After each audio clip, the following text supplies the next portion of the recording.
79ஆம் அத்தியாயம். ஷிப்பலாஸ் வஞ்சி நகரை அடைந்து ஒரு வாரத்துக்குப் பிறகுதான் கால்ஃபா புகார் நகரை சென்றடைந்தான். இருவரும் குலசேகர பாண்டியனின் திட்டத்தை இரு பெருவேந்தர்களிடமும் விளக்கினர். பரம்பினிடம் தோற்றதால் இருவருமே அவமானப்பட்டு குறுகி கிடந்தனர். செங்கனச்சோழன் காலெலும்பு முறிந்து உயிர் பிழைத்ததே பெரும் பாடாகி போனது. வலது காலை இழுத்து இழுத்து கோலின் துணை கொண்டே நடக்கும் நிலையில் இருந்தான். ஆனால் பரம்பை அழித்தொழிக்கும் வாய்ப்பு பாண்டியனின் மூலம் கிடைக்கிறது என தெரிந்த கணமே வெகுண்டெழுந்தான். தந்தை சோழவேலன் சற்று பொறுமையாக முடிவெடுப்போம் என்று சொல்வதற்கான இடமே அன்றைய அரசவையில் எழவில்லை. சோழப்படையின் அத்தனை ஆற்றல்களையும் கொண்டு வந்து குவிக்க ஆயத்த நிலையில் உள்ளதாக அறிவித்தான். உதயஞ்சேரல் சட்டென முடிவெடுத்து விடவில்லை. மலைப்பகுதியில் இவ்வளவு திறன் மிகுந்த ஏற்பாடுகளை செய்துமே நம்மால் தாக்குதலில் வெற்றி கொள்ள முடியவில்லை. சமவெளியில் போரில் பாரியை வீழ்த்த முடியுமா என்று சிந்தித்தபடியே இருந்தான். ஷிப்பலாஸ் பொறுமையாக பல விளக்கங்களை கொடுத்தான். சேரனும் சோழனும் என்ன காரணத்துக்காக பரம்பின் மீது படையெடுத்தார்களோ அந்த செல்வங்களை அவர்களே எடுத்துக்கொள்ளட்டும். தனக்கு தேவை பரம்பின் வீழ்ச்சி மட்டுமே என குலசேகர பாண்டியன் தெளிவுபடுத்தி விட்டான் என்பதை மீண்டும் மீண்டும் கூறினான். தேவாங்கு, கொல்லிக்காட்டு விதை, பாடிநகர் மணிக்கற்கள் என அனைத்தின் மீதும் ஷிப்பலாசின் கனவு நிலை கொண்டிருந்தது. அதனால்தான் பாண்டியனின் போர் திட்டத்தோடு மற்ற இரு பேரரசுகளையும் இணைக்கும் வேலையில் முனைந்து ஈடுபட்டான். சேரனும் சோழனும் பாரியிடம் தோல்வியை தழுவியுள்ளனர்.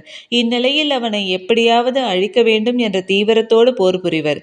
அது மட்டுமல்ல, தனது தலைமையில் நடக்கும் ஒரு போரில் அவர்கள் பங்கெடுப்பதே பாண்டிய பேரரசின் முதன்மையை வெளிப்படையாக ஏற்றுக்கொள்ளும் செயல்.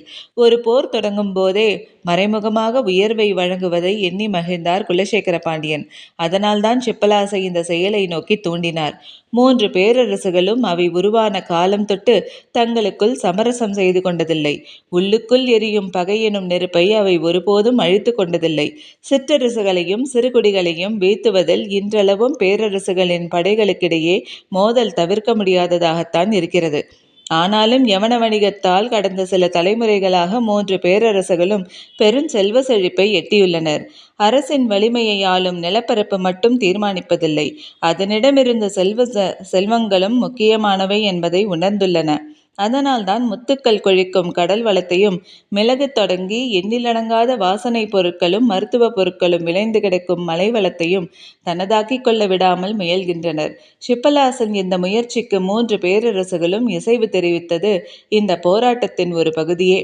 இத்தனை காலங்களாக எந்த வளத்துக்காக இந்த மூவரும் தனித்தனியே போரிட்டார்களோ அதே நோக்கத்துக்காகத்தான் இப்போது மூவரும் இணைந்து போரிட முடிவு செய்துள்ளனர்.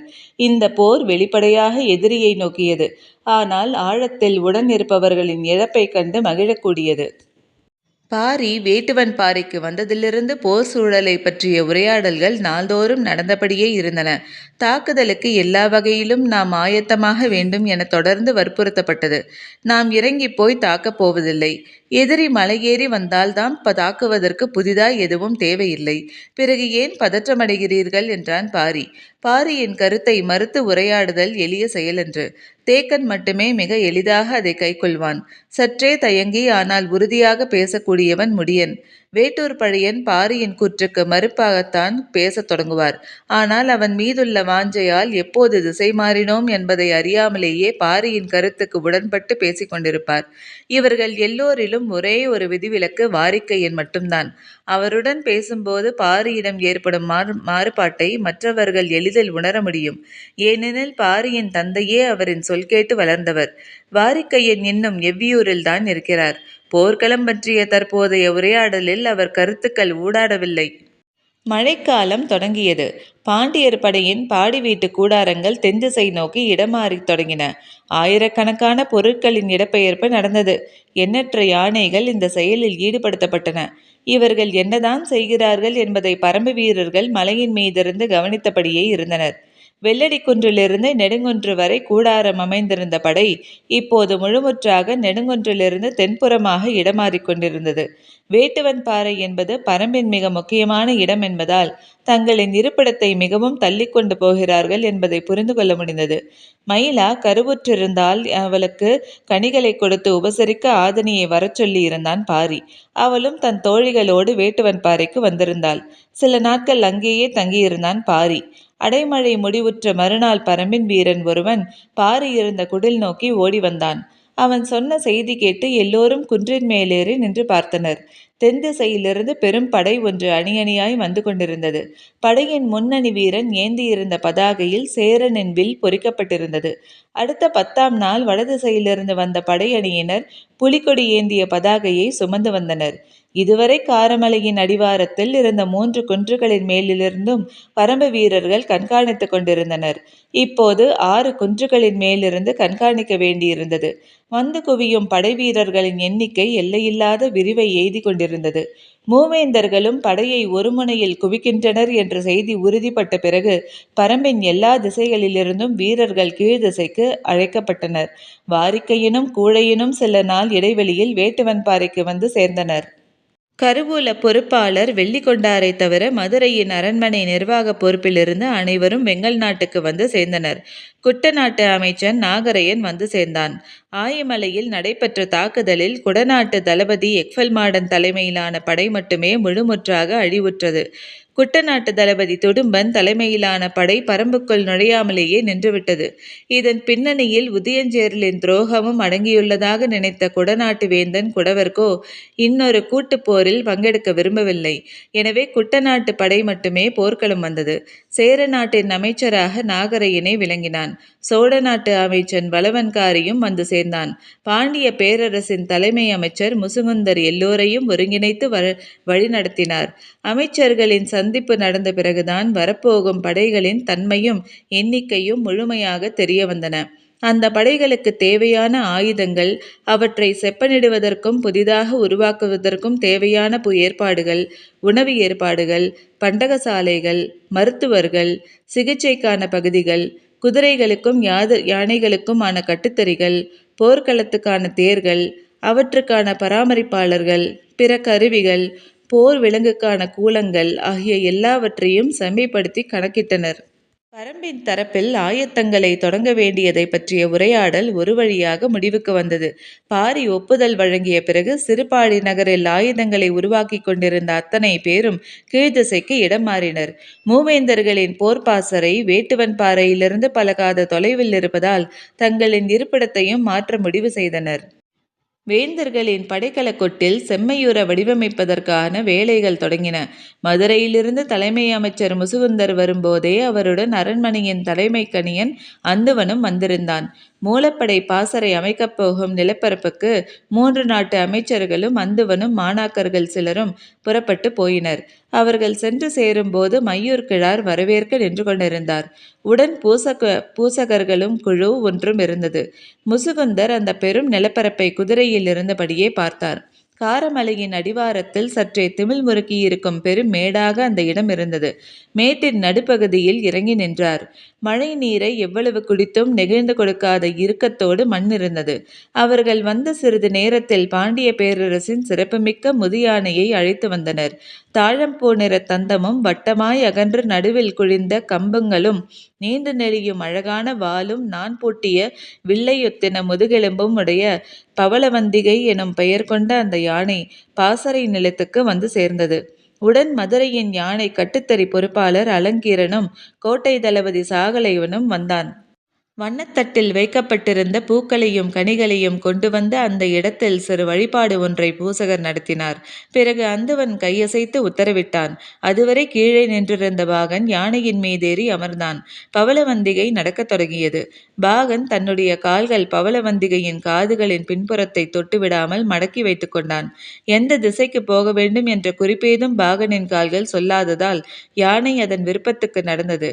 அந்த பெருமேடு முழுவதும் குறுக்கும் நெடுக்குமாக நடந்த பவளவந்திகை மீண்டும் புறப்பட்ட இடத்துக்கு வந்து சேர்ந்தது. இப்போது அந்துவன் தன் மாணாக்கர்களை அழைத்து கொண்டு யானையின் காலடிகளை பார்த்தபடியே உள்ளே போனான். யானையின் காலடி ஆமையின் ஓடு போன்ற வடிவம் கொண்டது. வெளிவட்டம் மட்டுமல்ல, உள்ளேயும் ஆமையின் ஓட்டில் இருப்பது போன்று விண்மீன்களின் வடிவம் கொண்ட கோடுகள் இருக்கின்றன. யானையின் பாதத்தில் இருக்கும் ரேகை கோடுகள் அவை. யானையின் 4 காலடிகளும் 4 வித ரேகைகளை கொண்டவை. பவளவந்திகையின் காலடிகள் அந்த பெருமேடெங்கும் பதிந்து கிடக்க அவற்றை கூர்ந்து கவனித்தபடி அந்துவனும் அவன் மாணாக்கர்களும் நடந்து கொண்டிருந்தனர். காலடியின் அச்சில் அசையாமல் பதிவு கொண்ட விண்மீன்களின் வடிவு எந்த திசை நோக்கி அமைந்திருக்கிறது என்பதை கணித்தபடி ஒவ்வொரு தடத்தையும் உற்று பார்த்து கொண்டிருந்தனர். மழையின் ஈரம் காயாமல் இருந்ததால் காலடி தடத்தின் உட்கோடுகள் மண்புழுக்களைப் போல் நெளிந்து கிடந்தன. மாணாக்கர்கள் தேர்வு செய்த காலடிகளை அந்துவன் போய் பார்த்தபடி இருந்தான். நெடுநேரமானது. ஆனாலும் காலடியின் உள் வடிவங்களை உற்று பார்த்து ஒன்றோடு ஒன்று ஒப்பிட்டு கொண்டிருந்தான் அந்துவன். இறுதியாக 3 காலடிகளை தேர்வு செய்தான். பெருமேட்டின் உச்சி பகுதியில் அமைந்த காலடி தடத்தில் பாண்டிய பெருவேந்தனுக்கான பாசறை கூடாரம் அமைக்க இடம் குறித்தான். அதிலிருந்து மிக தள்ளி தென்புற காலடி தளத்தில் சேரவேந்தனுக்காகவும் இடத்தையும் வடகிழக்கு பகுதியில் சோழனுக்கான இடத்தையும் அந்துவன் தேர்வு செய்து தந்தான். 3 பேரரசர்களும் தங்க அவர்களை சுற்றி பல்லாயிரம் வீரர்கள் மொய்த்து கிடக்கும் போது அந்த இடத்துக்கு மூஞ்சல் என பெயரிட்டார் முசுகுந்தர். மூலப்படை நிலை கொள்ளப் போகும் படைக்கலக்கொட்டில் மூஞ்சலில் உருவாகத் தொடங்கியது. பேரரசர்கள் பாசறை கூடாரம் மிக பெரியதாகவும் வசதி மிக்கதாகவும் உட்பாதுகாப்பு அரண் கொண்டதாகவும் அமையத் தொடங்கியது. அவர்களை சுற்றி இளவரசர்களும் முக்கியமான சிற்றரசர்களும் தங்குவதற்கான கூடாரங்கள் அமைக்கப்பட்டு கொண்டிருந்தன. குவிக்கப்படும் படைகளை விட்டு மிக தள்ளி பெருமேடு ஒன்றின் விரிவு கொண்ட கூடாரங்கள் எண்ணற்றன அமைக்கப்படுவதை குன்றின் மேல் நின்று பரம்பு வீரர்கள் பார்த்தபடி இருந்தனர். எதிரி படைகள் குவிக்கப்பட்டிருக்கும் இடத்தை நோக்கி அதற்கு நேரெதிர் திசையில் தங்களுக்கான இடத்தை தேக்கன் தேர்வு செய்தான். காரமலையின் சரிவில் நாகக்கரடு இருக்கிறது. சில காத தொலைவுக்கு நீண்டு கிடக்கும் கரட்டு மேடு இது. வேட்டுவன் பாறை அளவே உயரம் கொண்டது. பரம்பின் வீரர்கள் நிலை கொள்ள இது ஏற்ற இடம் என்று தேக்கன் முடிவு செய்தான். அவற்றுக்கு சற்று மேலே காரமலையில் 20 பனை உயரத்தில் எரளிமேடு இருக்கிறது. எண்ணற்ற குகை பாறைகளை கொண்ட இடம் இது. ஆயுதங்களை வைக்கவும் மருத்துவ பயன்பாட்டுக்கும் ஏற்ற இடமாகவும் அது இருக்கும் என கருதப்பட்டாலும் அந்த இடத்தை தேர்வு செய்ய சற்றே தயங்கினான் தேக்கன். வாரிக்கையனோ துணிந்து தேர்வு செய்ய சொன்னான். காரணம் அந்த குகைகளின் தன்மை. வேர்கொடியைப் போல ஒன்றையொன்று இணைத்துச் செல்லும் எண்ணற்ற குகைகளை கொண்ட இடம் அது. மிக நன்கு பழக்கப்பட்டவர்களால் மட்டுமே அதற்குள் போய் வெளியேற முடியும். போரின் போது வீரர்கள் விரைவாக வந்து திரும்பும் தன்மையுடன் அமையவிடம் இருக்க வேண்டும் என்று தேக்கன் தயங்கினான். ஆனால் வாரிக்கையனோ இதுதான் போருக்கு பொருத்தமான அமைவிடம் என்றான். இரளிமேட்டின் இடதுபுறம் இருந்த சமதளமான பகுதிகளில் மலைச்சரிவுகள் முழுமையும் குடில்கள் அமைக்கும் பணிகள் தொடங்கின. பரம்பு வீரர்கள் எல்லா திசைகளிலிருந்தும் இரளிமேட்டுக்கு வரத் தொடங்கினர். இவ்விடம்தான் நாம் முகாமிட்டுள்ள இடம் என தெரிந்த கணத்திலிருந்து எதிரிகள் நம்மை கண்காணிப்பார்கள். மையூர் கிழாரின் ஆட்கள் அவர்களுக்கு நன்கு உதவி செய்யக்கூடும். எனவே பரம்பு வீரர்கள் இரளிமேட்டுக்கும் நாகக்கரடுக்கும் வந்து சேர்வதை எதிரிகள் கணிக்க முடியாதபடி இருக்க வேண்டும் என்றார் வாரிக்கையன். இரவு அடிக்கடி மழை பெய்வதால் சுளுந்து கம்பை வெட்டி பந்தம் ஏற்றுங்கள் என்றார். சுளுந்து கம்பை கூராக வெட்டி பந்தம் ஏற்றினால் அது அணையாமல் எரிந்து கொண்டே இருக்கும். கீழே போட்டு மண் அள்ளி கொட்டினால்தான் அணையும். மழைக்கெல்லாம் அது அணையாது. சமதளத்திலிருந்து பார்த்தால் குகையின் தன்மையை எளிதில் மதிப்பிட முடியாது. ஒவ்வொரு குகைக்குள்ளும் எண்ணிலடங்காத வீரர்கள் தங்கி இருக்க முடியும். குகைகளின் தன்மை நீர்க்கசிவு கொண்ட குகைகள், நன்கு காற்றோட்டம் உள்ள குகைகள், மாட்டு மந்தைகளையே அடைக்கக்கூடிய பரப்பை கொண்ட குகைகள் என அத்தனையையும் வகை பிரித்து வீரர்களுக்கு விளக்கினார் வாரிக்கையன். குகைகளுக்குள் உரிய இடங்களில் விளக்குகளை அமைத்து குறியீடுகளை உருவாக்கினார். பரம்பு வீரர்கள் வந்து குவிந்த வண்ணம் இருந்தனர். சிறுபாழியில் இருந்த தொழிற்கூடங்கள் அத்தனை இரளிமேட்டுக்கு இடம்பெயர்ந்தன. பெரும்பான்மையான குகைகள் ஆயுத கூடங்களாக மட்டுமல்லாமல் உலைக்களங்களுக்காகவும் ஒதுக்கப்பட்டன. மிக விரிந்த நிலைமை அமைப்பு காற்றோட்டமும் கொண்ட குகைகள் உலைக்களங்களுக்காக நிரம்பின. அவை மட்டுமல்லாமல் வெளிப்புறத்திலும் எண்ணற்ற உலைக்களங்களை அமைத்து கொண்டிருந்தனர். குதிரைகளுக்கான கட்டுத்தறிகள் இரளிமேட்டில் தென்புற சரிவில் அமைக்கப்பட்டு கொண்டிருந்தன. குகைகளுக்கும் கட்டுத்தறிகளுக்கும் இடையில் உணவு கூடங்கள் அமைத்தன. மருத்துவ கூடங்கள் அமைப்பது பற்றி பேசப்பட்டது. இந்த போரில் மருத்துவர்களின் பணி மிக முக்கியமானதாக இருக்கப் போகிறது. எனவே முரியன் ஆசானை அழைத்து வர வேண்டும் என்றார் பழையன். நோய்க்கான மருந்தை தருவதில் வல்லவர்கள் எண்ணற்றோர் உள்ளனர். ஆனால் போரில் ஏற்பட போவது காயங்களும் முறிவுகளும் தான்.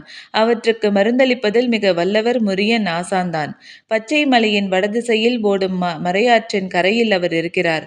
வயதாகி மிக தளர்ந்த அவரை இவ்வளவு தொலைவு வரவழைக்க வேண்டுமா என தயங்கினான் தேக்கன். வாரிக்கையனோ கட்டாயம் அவர் இங்கு நம்மோடு இருக்க வேண்டும் என்றார். சிவிகையில் உட்கார வைத்து தூக்கி வரும் எண்ணத்தோடு செய்தி அனுப்பப்பட்டது. முதலில் தயங்கிய முரியன் ஆசான் பிறகு ஒரு நிபந்தனையோடு வர ஒப்புக்கொண்டார். எனது சிவிகையை தூக்கி வர இரு வீரரை மட்டுமே அனுப்ப வேண்டும். அவர்களும் என்னை கொண்டு வந்து சேர்க்கும் வரை உணவேதும் உண்ணக்கூடாது. தேக்கன் உள்ளிட்ட எல்லோரும் அதிர்ச்சிக்குள்ளானார்கள். 10லிருந்து 12 நாள் பயணத் தொலைவை எப்படி உணவின்றி கடக்க முடியும்? அதுவும் இருவர் மட்டும் சிவிகையை தூக்கி கொண்டு என பலரும் தயங்கிய போது வாரிக்கையன் சொன்னார். மலைப்பாதையில் உணவேதுமின்றி சிவிகையை தூக்கி வரும் வீரர்கள் 2 அல்லது 3 நாட்கள் வர முடியும். அதற்கு பிறகும் அவர்கள் ஓடி வந்தால் மயக்கமடைந்து வீழ்வார்கள். அவர்களை குணப்படுத்தி மீண்டும் சிவிகையை தூக்கி வைப்பது மருத்துவராகிய அவருடைய வேலை. நாம் ஏன் அதனை பற்றி சிந்திக்க வேண்டும் என்றார். சரியென ஒப்புக்கொண்ட தேக்கன் வலிமை மிகுந்த போர் வீரர்கள் 2வரை தேர்வு செய்தான். ஆனால் வாரிக்கையனோ அவர்கள் வேண்டாம் என்று சொல்லி தோற்றத்தில் எளிமையான 2வரை அனுப்பி வைத்தார். 12 நாட்களில் வந்து சேர வேண்டிய அவர்கள் 8ஆம் நாள் காலையிலேயே வந்து சேர்ந்தனர். இதுதான் நடக்கும் என வாரிக்கையனுக்கு தெரியும். எனவே அவர் வியப்பேதும் அடையவில்லை. ஆனால் மற்ற அனைவரும் வியப்பால் கிறங்கி போனார்கள். சிவிகையை தூக்கி வந்த 2வரும் புறப்பட்ட இடத்திலிருந்து இப்போது வரை உணவேதும் உண்ணவில்லை. முழு வேகத்தோடு வந்து சேர்ந்துள்ளனர் என்ற செய்தி வீரர்கள் எல்லோருக்கும் பரவியது. எப்படி இது நடந்தது என பலரும் பேசிக் கொண்டிருக்கையில் மருத்துவர்களிடமிருந்து உண்மை வெளிவந்தது. முரியன் ஆசான் செய்து வைத்துள்ள திங்கள் மூலிகையை உட்கொண்டால் பல நாட்களுக்கு பசி எடுக்காது, ஆற்றலும் குறையாது என்று. மருத்துவனின் வருகை மருத்துவத்தால் அறியப்பட வேண்டும். முரியன் ஆசானின் வருகை அப்படியே அறியப்பட்டது. பரம்பின் அனைத்து வகையான மருத்துவர்களும் முன்னரே எருளிமேட்டுக்கு வந்து சேர்ந்தனர். மருத்துவ பேராசானோடு பணி செய்யும் வாய்ப்புக்காக பல காலம் காத்திருந்தவர்கள் அவர்கள். போர் என்பது எதிரிகள் இருவருக்கிடையில் நடப்பது மட்டுமல்ல, வீரர்களுக்கும் மருத்துவர்களுக்கும் இடையில் நடப்பது கூட. எதிரிகளுக்கு மருத்துவனால் குணப்படுத்த முடியாத காயங்களை உருவாக்கவே ஒவ்வொரு வீரனும் நினைக்கிறான். எதிரிகள் எவ்வளவு காயத்தை உருவாக்கினாலும் குணப்படுத்த மீண்டும் வீரனை வாள் ஏந்த வைப்பேன் என்ற ஒவ்வொரு மருத்துவனும் மூலிகை சாற்றை பிழிகிறான். மருத்துவனின் சிகிச்சை மீதிருக்கும் நம்பிக்கையை வீரனின் துணிச்சலை பல நேரங்களில் தீர்மானிக்கிறது. ஒவ்வொரு நாளும் போர் முடியும் கணத்தில்தான் போரை அறிந்து கொள்ளுதல் தொடங்குகிறது. அன்றைய இரவின் காட்சிகள் தான் மறுநாள் அவனது மன உறுதியை தீர்மானிக்கிறது. மரணமெய்தியவர்கள் மரணத்தின் மீது அச்சமூட்டுவதில்லை. உடல் சிதைக்கப்பட்டு மருத்துவர்களால் எதுவும் செய்ய முடியாமல் எங்கும் கதறிய ஓசையோடு இழுபட்டு கிடப்பவர்கள்தாம் ஒவ்வொரு போர் வீரனையும் நிலைகுலைய செய்கிறார்கள். அதனால்தான் போர்க்களத்தில் தாக்குண்டவர்களை மருத்துவச்சாலை நோக்கி தூக்கி வரும் வேலையை வீரர்கள் செய்யக்கூடாது என பேரரசுகள் விதி செய்துள்ளன. அதை செய்வதற்கு தனிப்படையே அமைத்துள்ளன. போரின் விதியை வீரனின் வாளும் மருத்துவனின் பச்சிலைகளும் இணைந்தே தீர்மானிக்கின்றன.